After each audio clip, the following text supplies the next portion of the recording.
नमस्कार। आज रविवार का दिन है। आज की मेरी जो फेसबुक पोस्ट है उसमें मन का पूरा विस्तार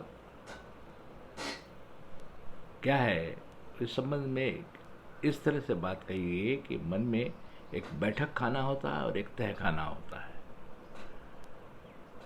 वो दोनों मिलकर के दोनों के आपसी जो लेन देन है, तहखाने से बैठक खाने तक सारा मन जो है अपने को मथता रहता है, उसको स्टीयर करता रहता है।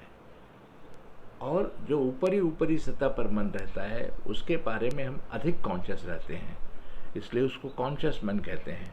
जिसके बारे में बहुत ही कम कॉन्शियस रहते हैं उसको कहिए सब कॉन्शियस या अनकॉन्शियस के बीच की स्थिति रहती है।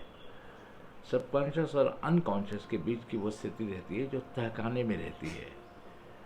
तो वो तहखाने से लेकर बैठक खाने तक जो संचार चलता रहता है मन के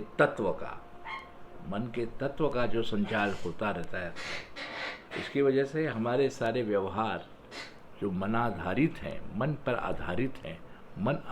हैं, सारी हमारी एक्टिविटी ये जो है वो क्या है, मैनिफेस्टेशन ऑफ आवर माइंड।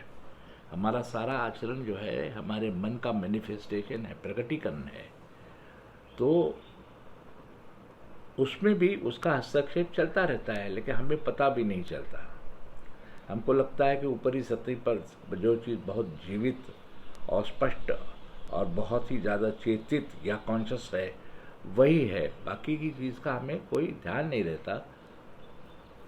इसलिए ध्यान को महत्व दिया गया है कि ध्यान अगर आपका अच्छा बना रहे, मुक्त रूप से ध्यान होता रहे, तो अनकॉन्शियस में होने वाली बातें भी समझ में आ जाती हैं।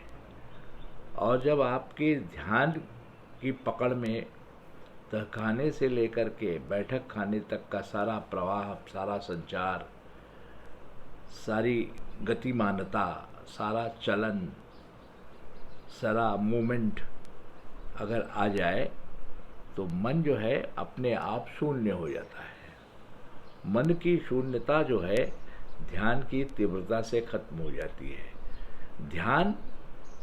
ध्यान इस शब्द के भीतर कोई नियोजन नहीं है, कोई एक्शन नहीं है, कोई हेतु नहीं है या कोई उद्देश्य नहीं है या कुछ करने का भाव नहीं है, सिर्फ होने का भाव है।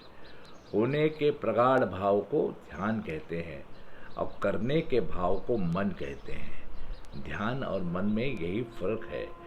तो हमारे मन भी अगर ध्यान में आ जाए, न करने के भाव में आ जाए, केवल होने के भाव में आ जाए, तो वो उसका जो मूल तत्व है करने का, वो अपने आप शून्य हो जाता है। तो मन शून्य हो जाता है और सारा प्रवाह, चेतना का सारा प्रवाह जो है हमें स्पष्ट रूप से दिखाई देने लगता है।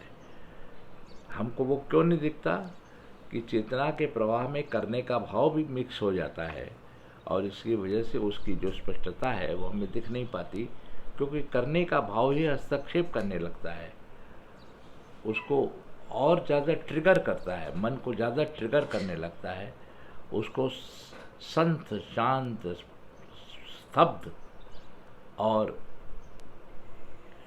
बिना आंदोलन रहित नहीं होने देता। इस आंदोलन रहितता का ही नाम है ध्यान, जहाँ कोई आंदोलन नहीं होता। बस आज अपनी बात थोड़े में समाप्त करता हूँ। आज रविवार का दिन है और 4 अप्रैल है। चलिए कल फिर 5 अप्रैल को मिलेंगे अपने नई पोस्ट के साथ। तब तक के लिए धन्यवाद।